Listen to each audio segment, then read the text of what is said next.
نحمده ونصلي على رسوله الكريم اما بعد فاعوذ بالله من الشيطان الرجيم بسم الله الرحمن الرحيم رب اشرح لي صدري ويسر لي امري واحلل عقدة من لساني يفقهوا قولي۔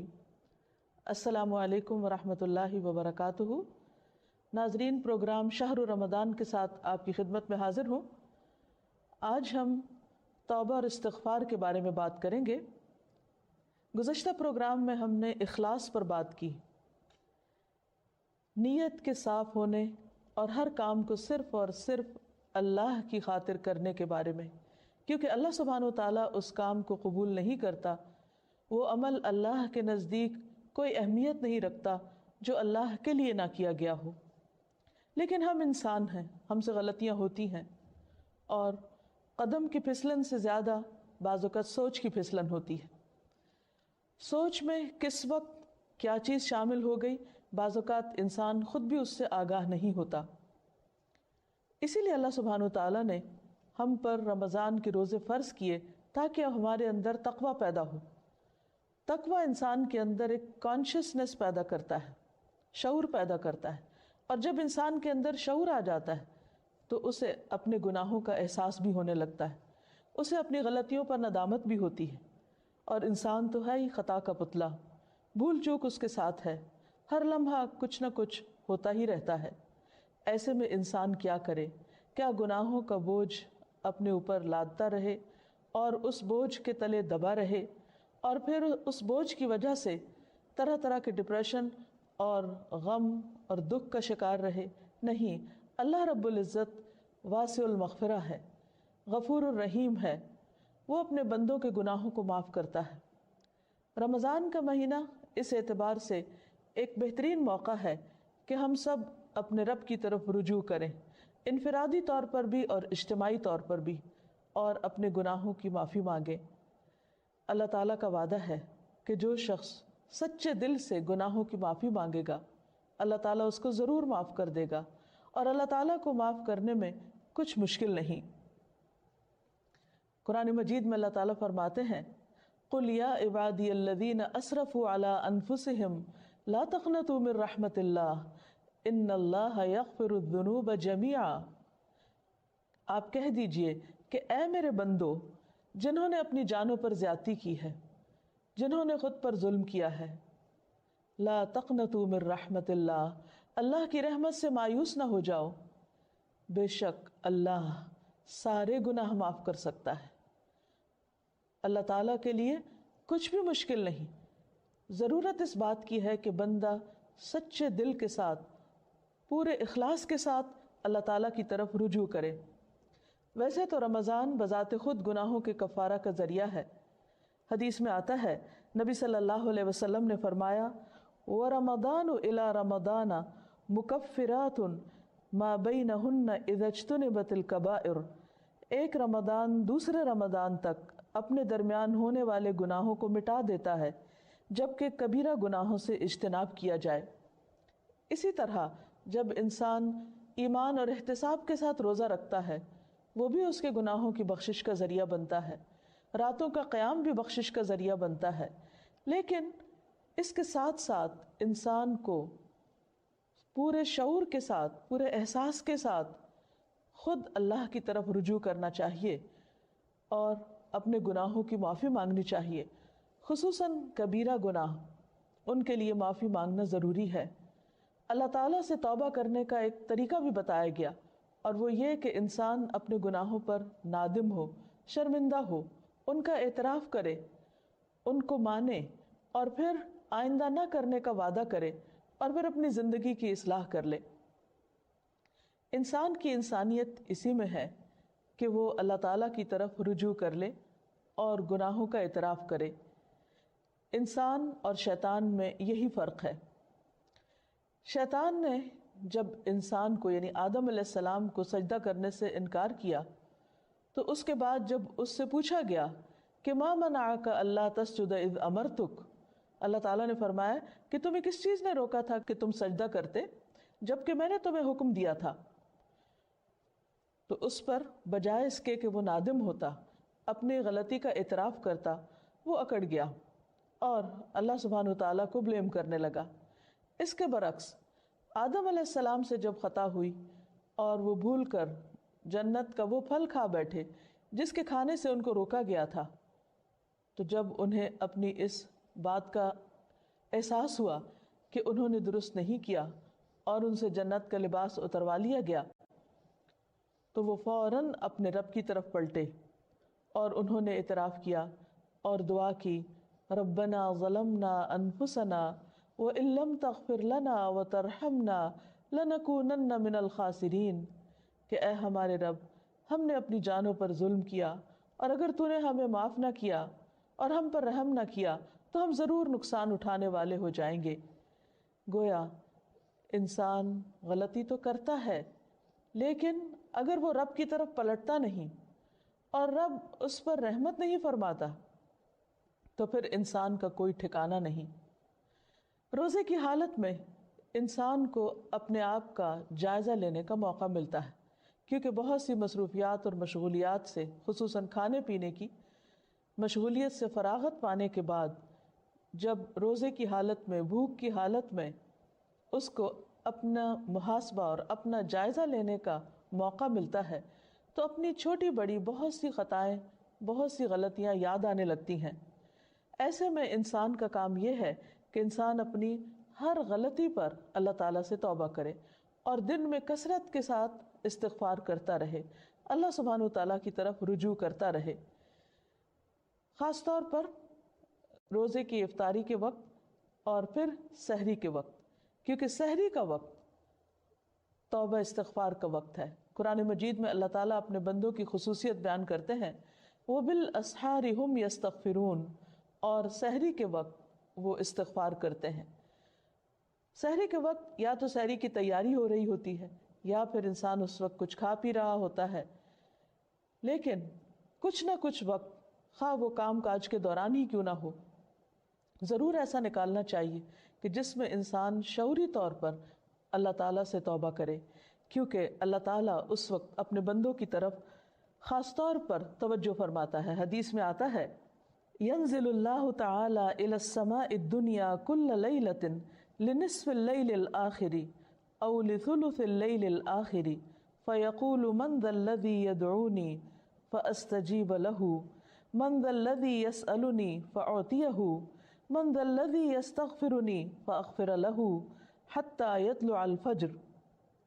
اللہ تعالیٰ ہر رات کو آدھی رات یا ایک تہائی رات کے آخری حصے میں آسمان دنیا پر نزول فرماتے ہیں اور ارشاد فرماتے ہیں کہ کون ہے جو مجھ سے دعا مانگے اور میں اس کی دعا قبول کروں، کوئی ہے جو مجھ سے سوال کرے کہ میں اسے عطا کروں، کون ہے جو مجھ سے استغفار طلب کرے اور میں اسے بخش دوں، یہاں تک کہ فجر طلوع ہو جاتی ہے۔ یعنی اس وقت خاص طور پر اللہ تعالیٰ اپنے بندے کی طرف متوجہ ہو کر اس کو پکارتا ہے کہ تم غلطی کرنے کے بعد میری طرف لوٹ آؤ۔ رمضان ایک مبارک موقع ہے کہ جس میں انسان سحری کے وقت اٹھ ہی جاتا ہے، تو اس وقت اللہ سبحانہ وتعالیٰ کی اس پکار پر لبیک کہتے ہوئے اپنے گناہوں کی معافی مانگنی چاہیے اور اس کی طرف رجوع کرنا چاہیے، کیونکہ وَمَن يَغْفِرُ الذُّنُوبَ إِلَّا اللَّهُ، کون ہے جو گناہوں کی بخشش کرے سوائے اللہ کے۔ ہم میں سے کون ہے جو یہ دعویٰ کرے کہ اس سے کبھی کوئی غلطی نہیں ہوئی یا اس نے کوئی گناہ نہیں کیا؟ ہم سب خطا کار انسان ہیں اور ہم سے غلطیاں ہوتی ہیں، لیکن غلطی پر توبہ کرنا اور غلطی پر شرمندہ ہونا انسان کی فطرت میں ہے۔ اگر انسان اس فطرت کو مسخ نہ کر دے تو جو ہی کوئی گناہ ہوتا ہے انسان کا ضمیر فوراً ہی اسے آگاہ کرتا ہے کہ تم سے غلطی ہوئی ہے اور انسان اپنے رب کی طرف پلٹنا چاہتا ہے، لیکن بعض اوقات انسان کا نفس اس کو دھوکہ بھی دے جاتا ہے اور بجائے اس کے کہ انسان غلطی کا اعتراف کرے، انسان اپنی غلطی پہ پردہ ڈالنے لگتا ہے، اس کو جسٹیفائی کرنے لگتا ہے اور پھر غلطی پہ غلطی کیے چلے جاتا ہے۔ کیونکہ ہوتا ہی ہے کہ جب انسان ایک گناہ کر لیتا ہے، اللہ کی ایک حرمت کو پامال کرتا ہے، اللہ تعالیٰ کی ایک نافرمانی کرتا ہے، تو پھر اس کے بعد اس کی جھجک ختم ہو جاتی، اس کی حیا ختم ہو جاتی، پھر وہ دوسرے گناہ کے لیے دلیر ہو جاتا ہے اور پھر گناہوں کا سلسلہ چل پڑتا ہے. اور اگر انسان توبہ نہیں کرتا تو وہ ایک سیاہ نقطہ جو دل پر لگتا ہے ایک گناہ کی وجہ سے، وہ نقطہ پھیلنے لگتا ہے حتیٰ کہ گناہوں کے ساتھ پورا دل سیاہ ہو جاتا ہے اور پھر انسان کے اندر سے احساس بھی ختم ہو جاتا ہے. اس کے باوجود انسان کو مایوس نہیں ہونا چاہیے. جب تک انسان کی جان ہے، انسان کی سانس کا سلسلہ چل رہا ہے، اس کے لیے معافی کا دروازہ کھلا ہوا ہے. حدیث میں آتا ہے کہ ان اللہ یقبل توبۃ العبد ما لم یغرغر، اللہ تعالیٰ بندے کی توبہ قبول کرتا ہے جب تک کہ اس کے سانس اکھڑنے نہ لگے، یعنی دنیا سے رخصت نہ ہونے لگے، فوت نہ ہونے لگے. تو گویا ابھی اللہ تعالیٰ نے ہمیں جو زندگی اور یہ موقع دیا ہے، اس میں ہم واپس پلٹ آئیں، رجوع کر لیں، اللہ تعالیٰ کو راضی کر لیں اور کبیرہ اور صغیرہ دونوں طرح کے گناہوں سے معافی مانگیں. صغیرہ گناہوں کے کفارے کے لیے تو نماز، روزہ، حج، زکوٰۃ اور دیگر نیکیاں، امر بالمعروف نہی عن المنکر، یہ چیزیں انسان کے لیے کفارہ بن جاتی ہیں. لیکن خصوصاً کبیرہ گناہوں کے لیے خاص طور پر معافی مانگنا ضروری ہے. مثلا کبیرہ گناہ کیا ہے؟ مثلا اللہ سبحانہ وتعالیٰ کے ساتھ شرک کرنا، اور اس کے بعد والدین کی نافرمانی، والدین کو ناراض کرنا، ان کا دل دکھانا، ان کو پریشان کرنا، ان کی بات نہ ماننا. اللہ سبحانہ وتعالیٰ نے ایک نہیں کئی بار اپنے حق کے بعد انسانوں میں سے سب سے پہلا حق جس کا بتایا وہ والدین ہے. اور اللہ تعالیٰ کی رضامندی والد کی رضامندی میں ہے، اور اللہ تعالیٰ کی ناراضگی والدین کی ناراضگی میں ہے. والدین کو ناراض کرنا کبیرہ گناہ ہے، اور اگر انسان کی وفات اس حال میں ہو جاتی تو اس وقت تک معافی نہیں ہوگی جب تک کہ والدین معاف نہ کر دیں. حقوق و لباد کے سلسلے میں جو بھی حق تلفی ہوتی، خواہ والدین کی نافرمانی یا کسی اور کی، یہ بات یاد رہے کہ انسان کو اس وقت صرف اللہ تعالیٰ سے ہی نہیں، بندوں سے بھی معافی مانگنی ہوگی، یعنی بندوں کو بھی راضی کرنا ہوگا. والدین کے بعد باقی رشتہ دار، دوست احباب اور انسانوں میں سے کسی انسان پر بھی اگر کوئی ظلم یا زیادتی ہوئی ہو تو اس کے لیے توبہ استغفار اور اس کے ساتھ ساتھ اس بندے سے معافی مانگنا بھی ضروری ہے. اسی طرح زبان کے بہت سے گناہ کبیرہ گناہ ہیں، مثلا جھوٹ بولنا. اسی طرح غیبت، اور غیبت کیا ہے؟ کسی مسلمان بھائی کی پیٹھ پیچھے اس کی برائی کرنا، کسی پہ جھوٹا الزام لگانا، کسی کو طعنہ دینا، کسی کے بارے میں بدگمانی کرنا، کسی کا مذاق اڑانا، نقلیں اتارنا، یہ سب دوسروں کا دل توڑنے والی باتیں، یہ تہذیب کے دائرے سے نکلی ہوئی حرکتیں ہیں، اور ہمارا دین ان چیزوں کی قطعاً ہمیں اجازت نہیں دیتا. کسی کے ساتھ اختلاف کا ہو جانا، کسی کی بات کو ناپسند کرنا، یہ ہر انسان کا حق ہے، لیکن یہ سب کچھ دلیل کی بنا پر ہونا چاہیے، محض جذبات کی بنا پر نہیں. کہ ہم اگر کسی سے اختلاف کرتے ہیں تو پھر ہم اپنے لیے اس بات کو جائز کر لیں کہ جیسے چاہیں پھر اس کے ساتھ معاملہ کریں، یا جیسے چاہیں اس پر الزام تراشی کریں، اور پھر اس کے بعد خود کو سچا ثابت کر کے یا اپنے آپ کو مطمئن کر لیں، تو یہ بات جائز نہ ہوگی، یہ کافی نہ ہوگی. انسان کے لیے خود اس کا سب سے بڑا دشمن اس کا اپنا نفس ہے، اور انسان بعض اوقات باہر کے دشمن کو پہچان لیتا ہے لیکن اندر کے دشمن کو نہیں پہچانتا. جب وہ انسان کو غلطی پر تھپکیاں دے کر سلا دیتا ہے، یا اس کو مطمئن کر دیتا ہے، یا پھر اسے صرف دوسروں کے عیب دکھاتا رہتا ہے اور اپنے عیب بھلوا دیتا ہے.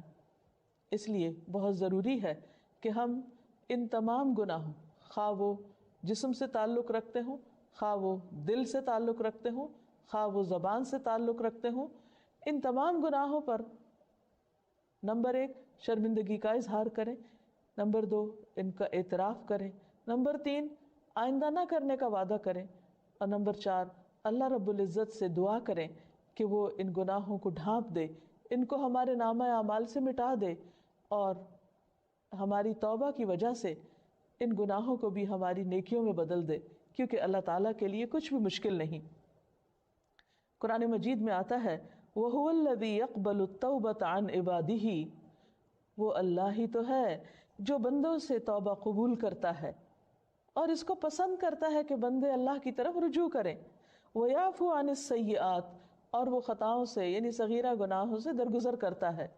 وَيَعْلَمُ مَا تَفْعَلُونَ، اور وہ جانتا ہے جو کچھ بھی تم کرتے ہو۔